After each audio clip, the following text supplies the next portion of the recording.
Hello, everyone, and welcome to Kings of Fantasy Football. I'm your co-host Pablo, and here's my co-host. Leo. So, on today's episode, we are going to talk about some players who we think you should I don't know if avoid is the right word, so we're going to say, keep an eye on leading up to your drafts. These are people that, you know, can have really good seasons, but it's really dependent on, you know, what happens between now and the start of this season. So I'm going to go ahead and kick things off. And the first one that I'm going to talk about is going to be Puka Nakua.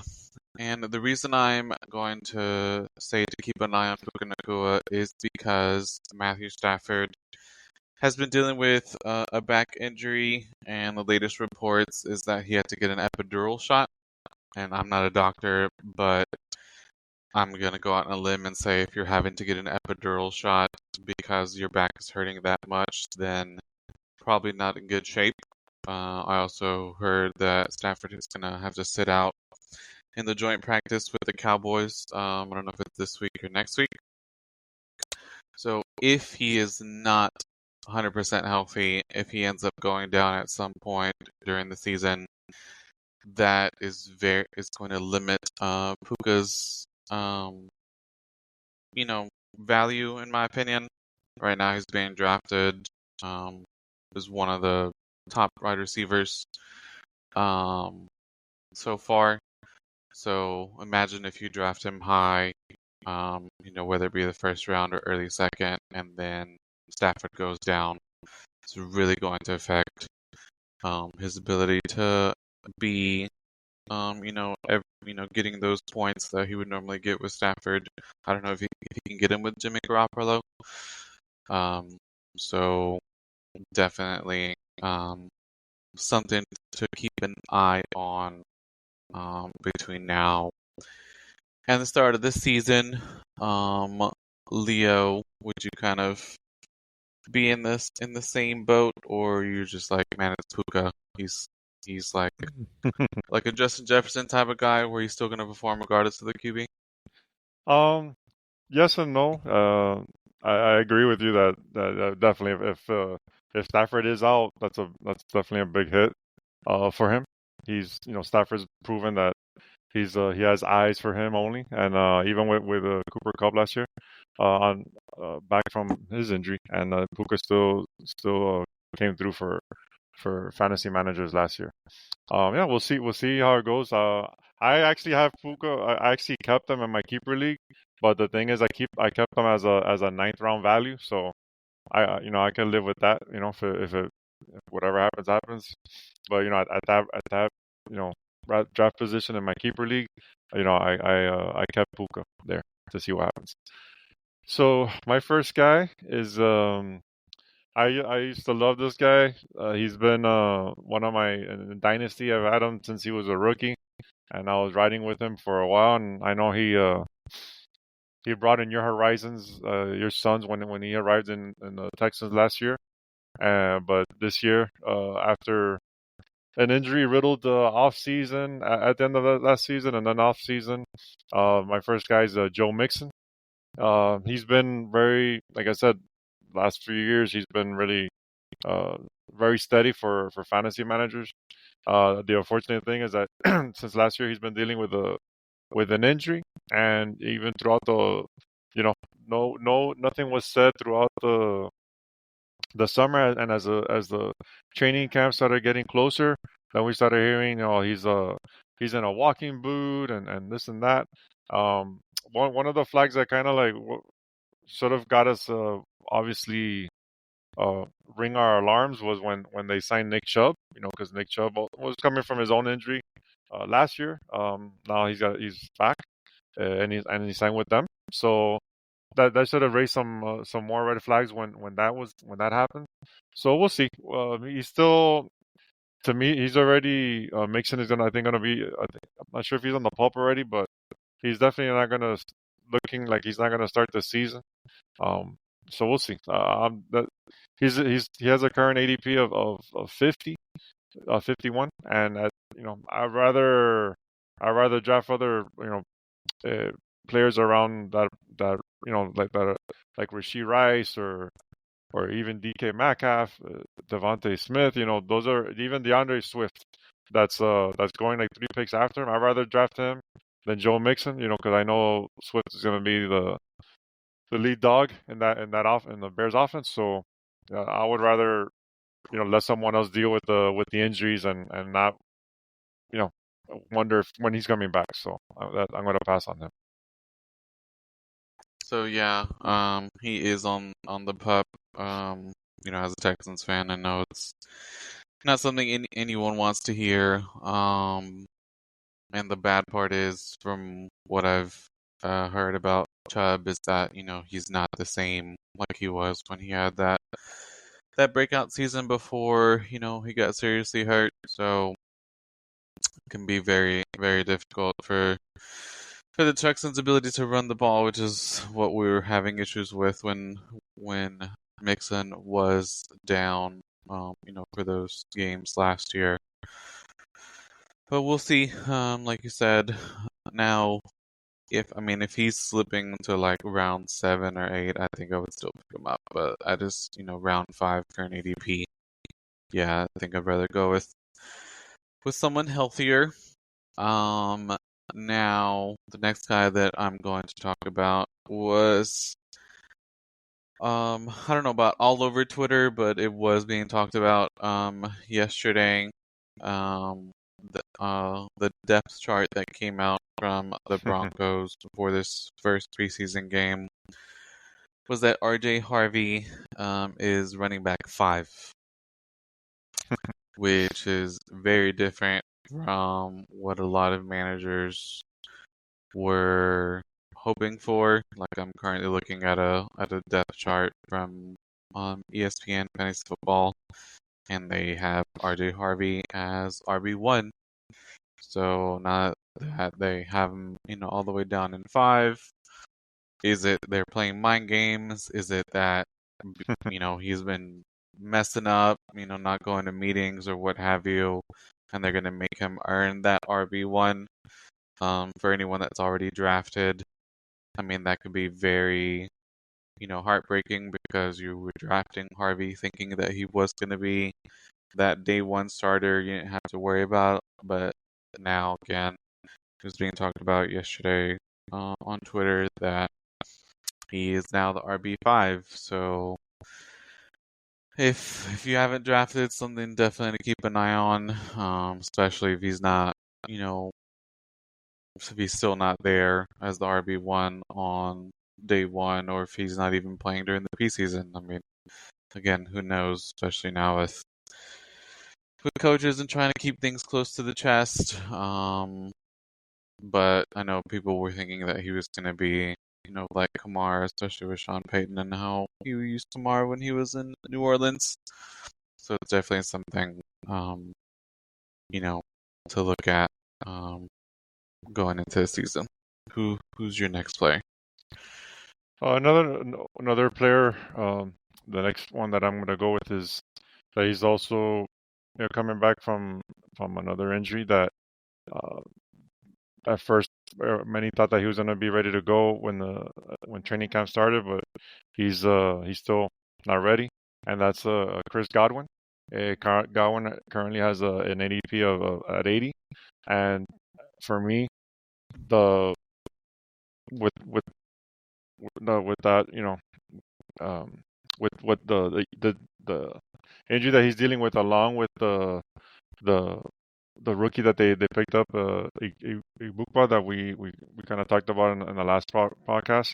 I think that he's going to take over, and also Jalen McMillan, that was there previously last year, that came on late after he was injured. I don't see Godwin making any unless he proves that he's healthy. Like I definitely don't see that he's going to be able to be ready to contribute early on. And I don't I've in the past I've kind of taken chances with guys like these that you draft them, they're injured, but they're about to come back, and the thing just lags on, and the injury just lags on. And if you want to do that, go for it. But for me, I'm just gonna pass on that. players like that this year.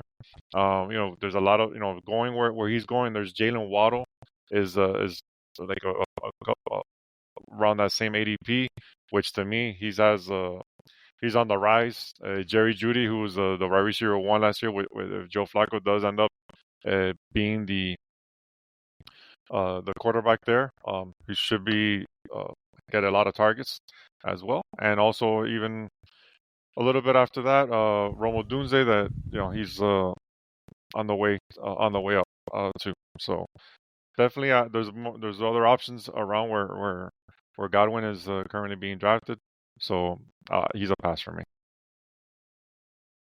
Yeah, it's crazy that, we're talking about that, especially, when he was healthy. I think he was like a wide receiver 3 overall before he went down, or even maybe number 1, because I had him, and then, he went down. So it was really, really tough after that. Now, the next person that I'm going to talk about is a brand new signing. I think it happened yesterday or the day before, and that is going to be Mr. Keenan Allen.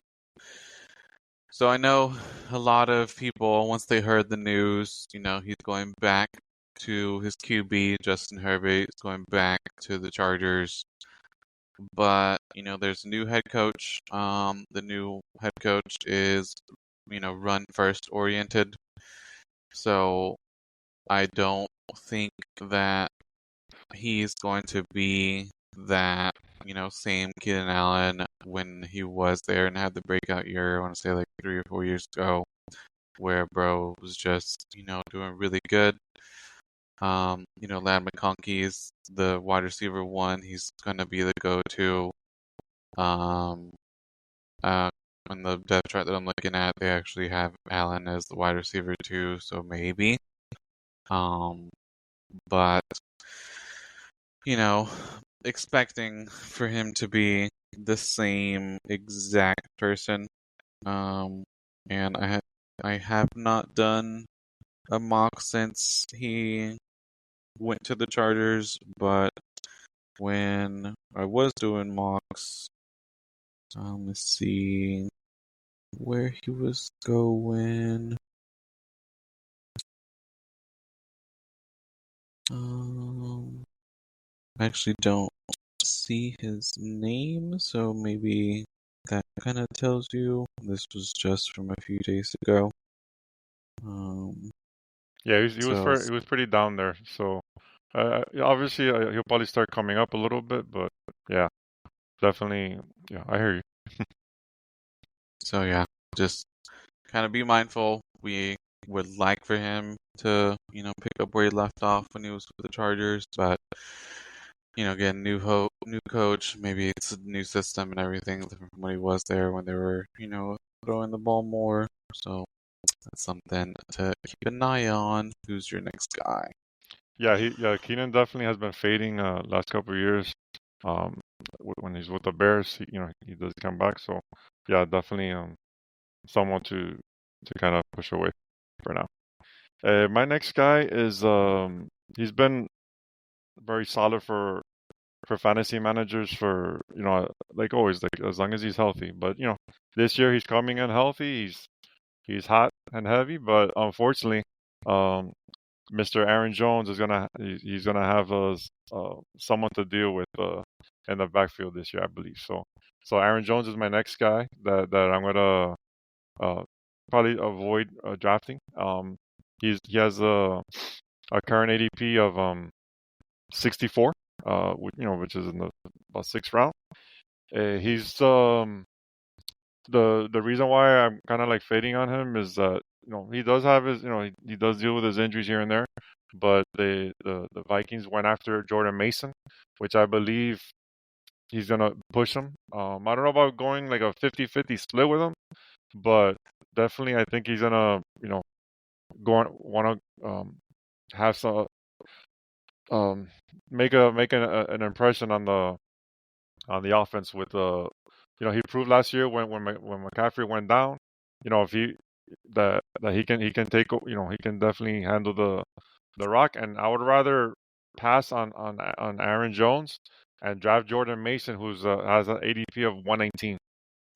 Several rounds later. So you can pass on Aaron Jones and then you know strengthen up your whether you want another running back or your receiving position. Going around that, you have Ted McMillan going on, George Pickens, even Isaiah Pacheco that he's coming back. So yeah, definitely there's other options there. Even Calvin Ridley. Those are like 4 straight picks or 5 straight picks after that are going right after Aaron Jones. That I would rather have any of those guys than him, and then I can draft Jordan Mason several rounds later. Yeah, I've been hearing a lot of talk that at some point, whether it's the later half of the season, they just feel like Jordan Mason is just going to take over that backfield and, drafting him in, round 10 and 11 versus how you're saying Jones being 5 or 6 round is much, much better, especially if you were to draft him and then, Aaron Jones misses time or has fumble issues, how he has in the past, then Jordan Mason can be that lead back and then maybe he may not lose that job. So kind of how you're saying once CMC went down, everyone that got Jordan Mason was probably really happy because, he kind of took over that backfield. So definitely agree. Now, my next person that I would not draft as high as he's going right now and really really shocked me because I was watching TikTok and I heard some report that they're not interested in signing him to like a long-term deal, and this is Brees Hall of the Jets. Apparently, not only has the new head coach, but the new GM, they've flat out told Brees Hall that you are not our guy. Which again was really baffling because I don't think Brees Hall has done bad by any means. So if they're telling him that already, are they going to just kind of slowly diminish his workload and have Braden Allen in there instead? So it's kind of like the same Aaron Jones, George Mason situation where I'm sure you can draft Braden Allen much later versus, using a high draft pick to get Brees Hall. But again, the fact that they've already told Brees Hall that we're not going to sign you after this year is really crazy because I don't know if any team has done that before the season starts. Normally it's like, maybe towards the later half of the season.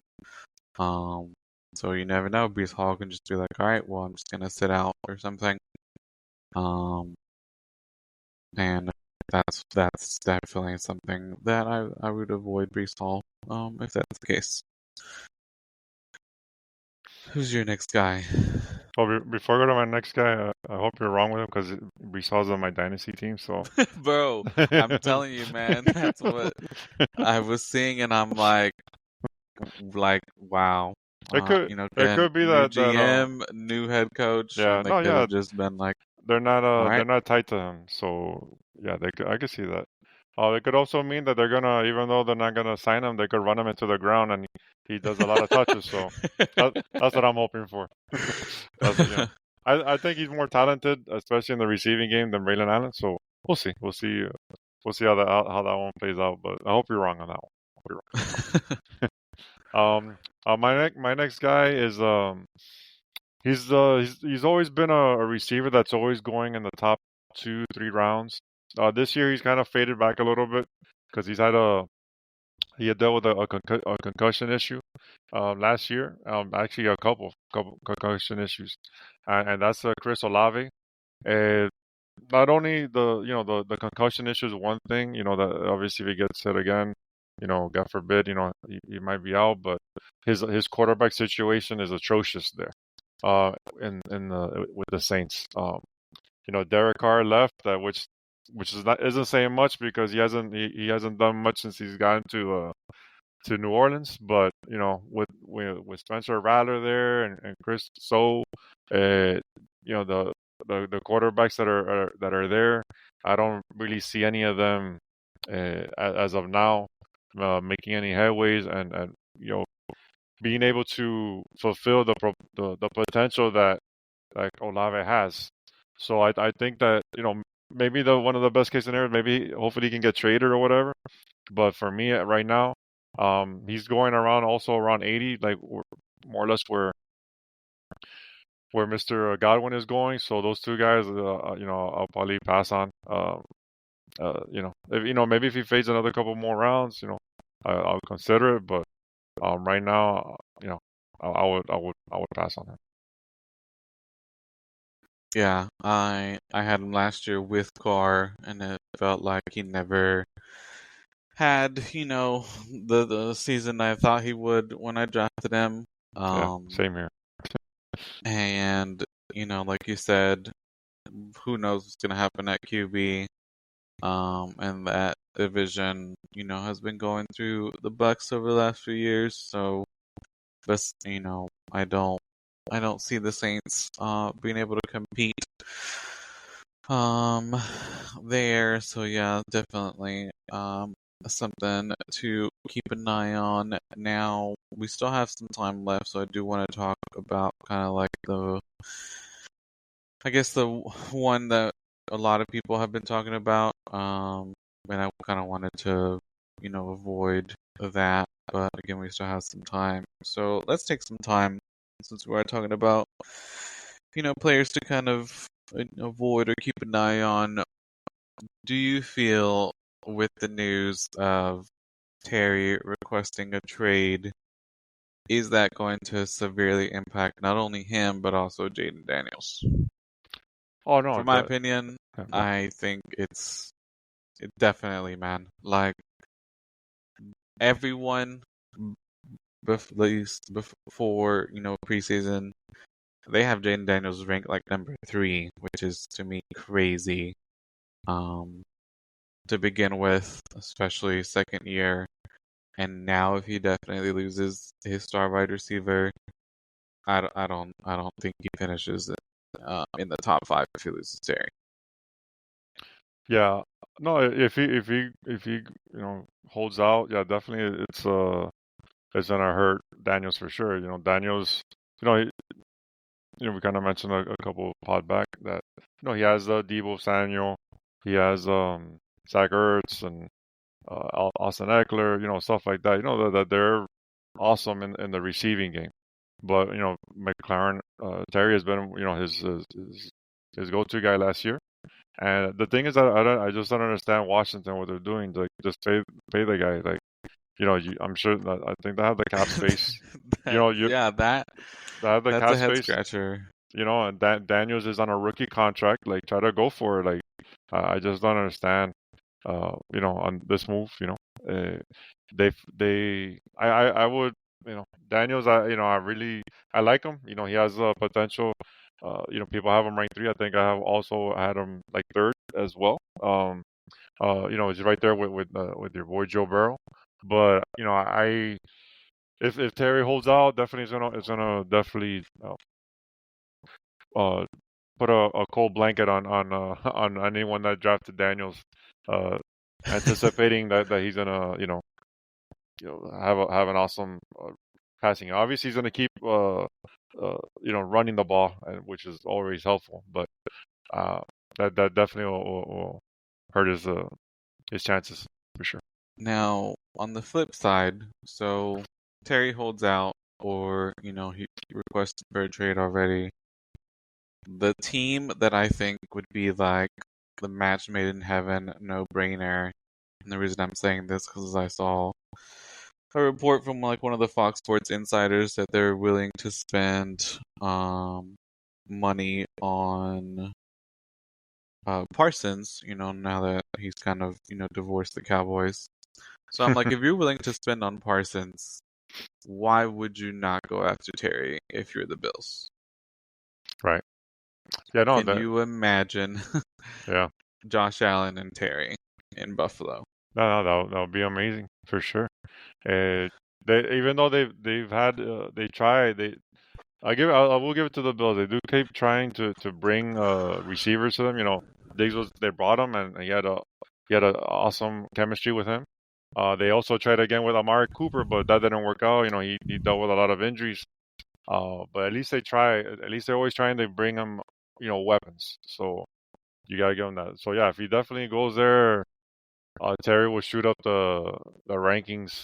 It'll Like be the thing that tremendously, bro. tremendously. Definitely a couple more rounds, and it just sucks that if he does go, it does take time to build that chemistry with him. But he's a playmaker, and Josh Allen will make it work for sure. Um, and again, I would much rather spend whatever money I was gonna, if they were to try to go after Parsons, I would rather spend it on Terry. But since we mentioned Parsons for the IDP leagues, because I think you're in one. Yeah, I mean, we were talking about what the heck is Washington doing, but everyone's been talking about Jerry Jones, and the thing that it never like hit me until now. When the news dropped to me, it was big, but now everyone's like, what if it's all for the press and to kind of keep people talking about the Cowboys? right. But who knows? I mean, Parsons doesn't seem like the guy to kind of play around. So I think if he did that long post and said that he's done with the Cowboys, I don't see that. I don't see him staying there. Yeah, Jerry Jones, the general manager always screws over Jerry Jones, the owner. Um, like he needs to just be an owner and give that responsibility to someone else Right, that man. that Like, knows what's doing. Like this has been his MO for forever. So that's why they don't win. So that is what it is. so for my IDP people who are, I don't know if there's like dynasty IDPs that had Parsons. Now he might not play, man, unless who knows. I know for sure he's gonna sit out if he doesn't get traded. I Yeah, don't see him suiting up. yeah. And hopefully, Um, hopefully he gets back. Let's see. Let's hope. you Because get it? You he's a got tremendous any player. like honorable mentions before we wrap things up? A couple of guys, yeah. Uh, Rasheed Rice. I love him as a player. He's currently going in the round, like at the turn at the 4-5 turn. He's going at already 49. Um, he's a hell of a player. I might still draft him, but be aware that he also might get suspended for 6 games. So just something to keep an eye on that. Um, Another guy too was Jonnu Smith coming into the. I was really, he had an awesome, amazing season last season with the Dolphins. Unfortunately, he got traded to Pittsburgh, which they already had Pat Freiermuth. I think they're gonna kill each other's potential. So I'm probably gonna stay away from both of them. Unfortunately, which I was individually, if they would have stayed in the separate teams, I probably would have tried to draft both of them. But together on the same team kind of kills that. And then Cooper Cup, like Cooper Cup has been a PPR gold mine. He got traded. The Rams let him go. He went to Seattle. Not sure. Yeah, I think and Smith Jackson Smith Jigba is gonna be amazing this year. He's gonna be Darnold's wide receiver one. There's a rookie that's coming up named Torrey Horton that he's been uh, making headways there and catching everything. Always making a play. Every game. They also drafted a tight end as well. I believe excuse me, Arroyo. That they even let Noah Fant go. So I'm not sure what Cooper has anything left on him, but he's also someone that I've been kind of staying away from not only last year but this year as well. So Yeah, now a little bit about that though. I I would kind of use the example that we had with Jones and Mason. I think in between JSN and Cup, I would rather draft Cup later than JSN just because I don't know if JSN's gonna have that same like if he's gonna be that PPR machine, kind of how you're saying, that Coop has Yeah. been, or that Cup has been. So I kind of would go that route instead. But thanks everyone for tuning in. Again, these are kind of players and things that you want to keep an eye on slash avoid leading up to the season. Hopefully, this kind of prepares you for your drafts. Was some of you may be drafting, already this weekend, or may have already drafted. But if you haven't, please listen and share the pod. That way, we can get some more listeners. Hopefully, again, it helps y'all prepare for y'all's drafts. Give us a follow. If you have any questions, you can reach me on X. That would be at ArchReaper, ARCHREAPR. Leo, where can they reach you? Yeah, definitely. If you have any questions, fantasy football, dynasty, whatever. Even if you want to talk about Marvel, Star Wars, you can reach me at Smooth1074. Yeah, follow the show, subscribe, and tell a friend. Much appreciated. Thanks, everyone. Peace.